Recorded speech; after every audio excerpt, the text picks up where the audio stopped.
Hello students, कैसे हैं आप? आई होप आप सभी घर पे होंगे और सुरक्षित होंगे। I am Devesh Yadav, your computer science IP teacher. In today module और in today class guys we discuss about array that are chapter 2 of our IP book. In last two classes we discussed about data structure and data structure types and data structure operations and algorithms and its complexity. Last की जो दो क्लासें हमने देखी हैं उन दो क्लासों के अंदर बेटा हमने चैप्टर नंबर फर्स्ट का डेटा स्ट्रक्चर का इंट्रोडक्शन उसे पढ़ा है। हमने ये जाना है डेटा स्ट्रक्चर कितने प्रकार का होता है, सरल और यौगिक यानी सिंपल और कंपाउंड डेटा स्ट्रक्चर। हमने ये जाना है कि डेटा स्ट्रक्चर पे हम कौन कौन से ऑपरेशंस को परफॉर्म करते हैं और हमने ये देखा था कि डेटा स्ट्रक्चर के अंदर एल्गोरिथम्स क्या होती है और एक एल्गोरिथम्स की कितनी कॉम्प्लेक्सिटीज होती है, टाइम कॉम्प्लेक्सिटी क्या है और आपकी स्पेस कॉम्प्लेक्सिटी क्या होती है। आज के मॉड्यूल में, आज के वीडियो क्लिप में हम हमारे सिलेबस का चैप्टर नंबर 2 स्टार्ट करने वाले हैं जिसका नाम है एरे। तो आज हम सभी को देखना है एरे क्या होता है और एरे कितने तरीके का है, एरे के कितने प्रकार होते हैं। क्लियर है बेटा? तो एरे को समझाने से पहले मैं आपको एक लाइन बता रहा हूं, उस लाइन पे आप सभी को फोकस करना है। देखो, एक ऐसा डेटा स्ट्रक्चर जिसमें हम एक साथ बहुत सारी वैल्यूज को स्टोर कर सकते हैं मगर वो सब वैल्यूज सेम डेटा टाइप की होनी चाहिए। किसकी होनी चाहिए? सेम डेटा टाइप की। फॉर एग्जांपल, अगर आपने कोई एरे बनाया है और उसका डेटा टाइप इंटीजर है तो उसमें सभी वैल्यूज क्या स्टोर होंगी बेटा? नंबर्स स्टोर होंगे। अगर आपने कोई एरे बनाया, उसका डेटा टाइप कैर है तो उसमें सभी वैल्यूज क्या स्टोर होंगी? अल्फाबेट स्टोर होंगे। समझ आई? बातें नहीं है। आप ऐसा नहीं कर सकते, आपने इंट टाइप का एरे बनाया उसमें आप नंबर और कैरेक्टर दोनों स्टोर कर रहे हो, ये पॉसिबल नहीं है। तो इसलिए एरे के अंदर जब हम वैल्यूज को स्टोर करते हैं तो वैल्यूज एक टाइप की होनी चाहिए। तो ये लाइन आपको हमेशा याद रखनी है एरे को समझते वक्त, क्या कि एरे सेम डेटा टाइप की वैल्यू को ही स्टोर करता है। क्लियर है? अब मैं आपको एक वेरिएबल और एक एरे दोनों बना के एक एग्जांपल के थ्रू समझाता हूं, फिर उसके बाद हम हमारी डेफिनेशन को डिस्कस करेंगे। पहले आपको एक बार ही समझना है। देखिए, एग्जांपल 1, मैंने इंटीजर डेटा टाइप को काम में लेके ए नाम से एक वेरिएबल बनाया है। इंटीजर डेटा टाइप को काम में लेके ए नाम से एक वेरिएबल बनाया है। कंप्यूटर की मेमोरी में ए नाम से स्पेस मिलेगा। क्लियर है बेटा? एग्जांपल नंबर 2, मैंने इंटीजर डेटा टाइप को काम में लेके बी नाम से एक एरे बनाया है। क्या बनाया है बेटा? एरे। अब देखो, यहां मैंने वेरिएबल बनाया और यहां मैंने एरे बनाया। यहां से यहां तक तो सिमिलर है मगर एरे आते ही क्या आया? उसकी साइज आ गई। कहने का मतलब क्या है? अब आपको मेमोरी में कितने स्पेस मिलेंगे? अब आपको मेमोरी में बेटा 5 स्पेस मिलेंगे, B0, B1, B2, B3 और B4 नेम से। क्लियर है? जब आप कोई वेरिएबल बनाते हो, वेरिएबल का जो नाम होता है उस नाम से आपको केवल एक स्पेस मिलता है, मगर जब आप कोई एरे बनाते हो तो एरे का साइज आप जितना देते हो आपको मेमोरी में उतने स्पेस मिल जाते हैं इन इंडेक्स वैल्यूज के साथ। मतलब ये इन स्पेस का क्या है? नेम है। फॉर एग्जांपल, अगर आपने इस 5 को हटा के अगर 6 कर दिया तो आपको मेमोरी में एक स्पेस और मिल जाएगा जिसका नाम क्या होगा? B5। 5 क्यों आ रहा है? क्योंकि 0 से शुरू हो रहा है। किससे शुरू हो रहा है? 0 से। तो 0 1 2 3 4 5। तो बेटा ये एक वेरिएबल का डिक्लेरेशन है और ये किसका डिक्लेरेशन है? एक एरे का डिक्लेरेशन है। समझ आई? बातें नहीं है। अगर हमें वेरिएबल और डिक्लेयर करना है, मेमोरी में और स्पेस लेना, तो हम क्या करते हैं? कॉमा लगा के यहाँ पे बी लिख देते हैं, फिर सेमीकोलन, तो बी नाम से हमें स्पेस मिल जाता है। तो अगर वेरिएबल के लिए ज्यादा स्पेस चाहिए तो अलग अलग वेरिएबल को बार बार डिक्लेयर करो। मगर एरे के अंदर एक बहुत अच्छा कॉन्सेप्ट है और वो कॉन्सेप्ट क्या है? आप एक एरे बनाओ, जितनी वैल्यू आपको स्टोर करनी है उतनी वैल्यू आप साइज के अंदर डालो, आपको मेमोरी के अंदर उतना स्पेस मिल जाएगा। क्लियर है बेटा? ध्यान रखना, यहां पे एरे बनाइए, एरे का डेटा टाइप क्या है? इंटीजर। तो ये सारी वैल्यूज जो स्टोर होगी मेमोरी में वो सब क्या होंगे?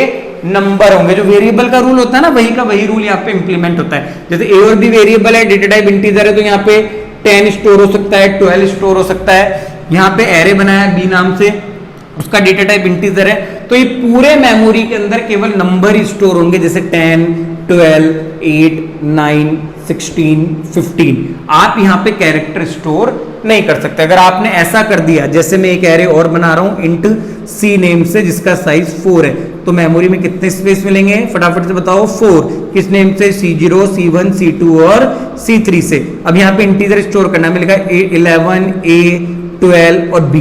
तो बेटा ये चीज क्या है, एरर है, क्योंकि डेटा टाइप क्या है, इंटीजर, और इंटीजर जो है वो नंबर्स को सपोर्ट करता है, अल्फाबेट को सपोर्ट नहीं करता है। तो डेटा टाइप अगर इंटीजर है तो क्या स्टोर होंगे, सारे के सारे नंबर्स ही स्टोर होंगे। क्लियर है बेटा।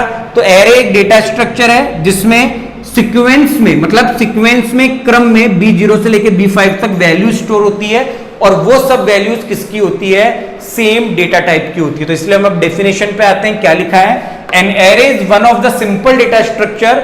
सिंपल डेटा स्ट्रक्चर क्यों है एरे, हमने पढ़ा है एरे के टाइप्स में कि एरे दो तरीके का है, सिंपल और कंपाउंड, और सॉरी डेटा स्ट्रक्चर दो तरीके का है, सिंपल और कंपाउंड, और सिंपल जो डेटा स्ट्रक्चर है वो क्या है, आपका एरे है। तो यहां पे क्या लिखा हुआ है, array is one of the simple data structure that can store a sequential collection of data elements of same data type. जहां पे सीक्वेंस में डेटा स्टोर हो रहा है सेम डेटा टाइप का, उसे क्या कहा जा रहा है, उसे एरे कहा जा रहा है। समझ आई बात या नहीं आई, क्लियर है। एरे के लिए एरे की रेंज यानी एरे की साइज पता होनी चाहिए आपको, कितनी वैल्यू स्टोर करनी है।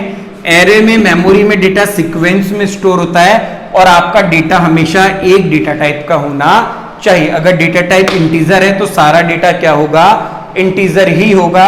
अगर आपका डेटा टाइप कैर है तो सारा डेटा आपका क्या होगा, कैरेक्टर ही होगा। समझ आई बात या नहीं आई बेटा, क्लियर है। अब हम एरे को डिक्लेयर कैसे करते हैं, अब हम एरे को डिक्लेयर कैसे करते हैं, डिक्लेरेशन ऑफ एरे, कि एरे की घोषणा कैसे की जाती है, हमें वो समझना है। तो एरे की घोषणा करने के लिए सबसे पहले लिखा जाता है डेटा टाइप, फिर लिखा जाता है एरे का नाम,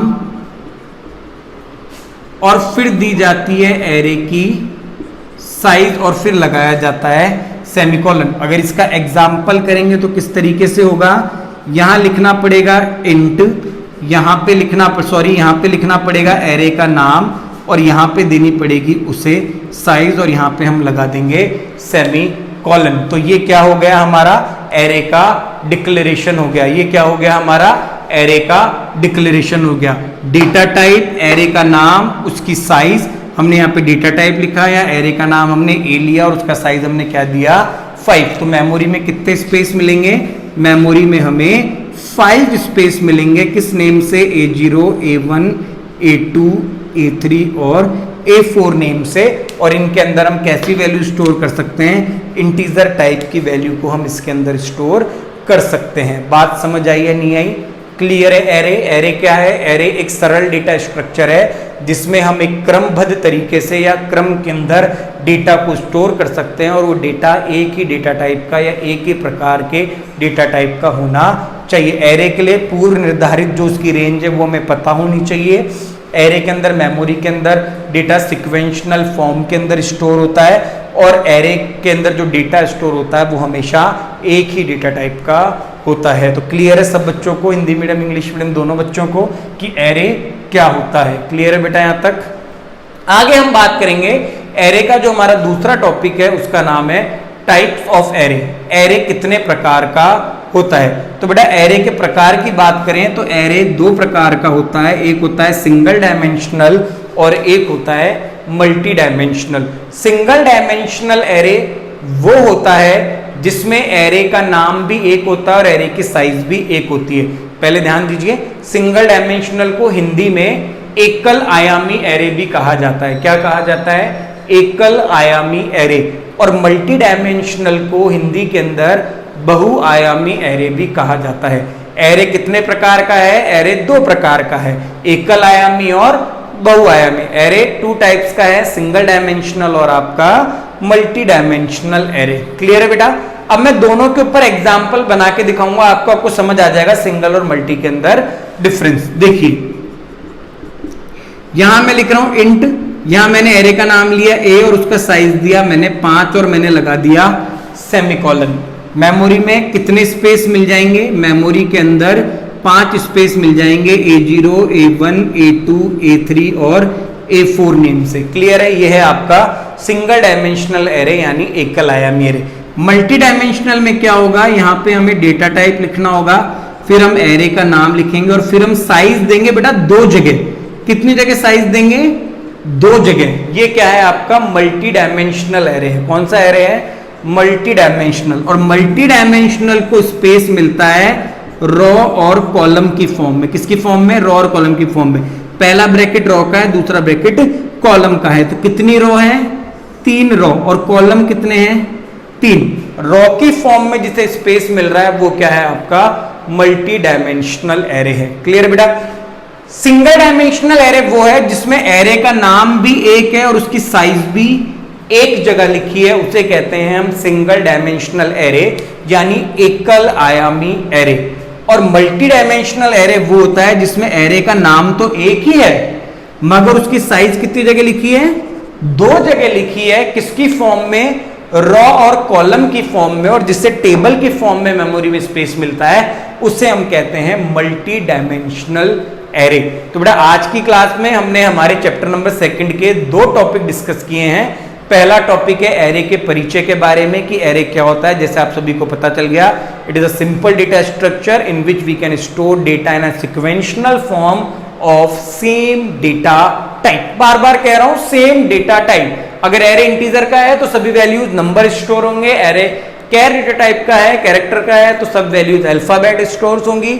एरे 2 तरीके का है, सिंगल डायमेंशनल और मल्टी डायमेंशनल, यानी एकल आयामी और बहुआयामी। एकल आयामी एरे वो है जिसमें एरे का नाम तो एक ही है और उसकी साइज भी एक ही जगह लिखी है। और बहुआयामी एरे वो है जिसमें एरे का नाम एक है मगर उसकी साइज 2 जगह दी हुई है। किसकी फॉर्म में? किसके रूप में? रॉ और कॉलम के रूप में। यानी रॉ 3 है और कॉलम भी 3 है। समझ आई बात या नहीं? तो आज हमने 2 टॉपिक डिस्कस किए, एरे का परिचय और एरे के प्रकार। नेक्स्ट क्लास में हम जो डिस्कस करेंगे एरे से जुड़े हुए हमारे टॉपिक होंगे, वो टॉपिक होंगे कि एरे में कैसे वैल्यू को दिया जाता है, कैसे वैल्यू को इनिशियलाइज किया जाता है और एरे के ऊपर हम कौन कौन से ऑपरेशंस को परफॉर्म करते हैं। ये हम हमारी नेक्स्ट क्लास के अंदर देखने वाले हैं। आई होप आप सभी को ये वीडियो समझ आया होगा, आज की क्लास समझ आई होगी। जब तक के लिए थैंक यू स्टूडेंट्स।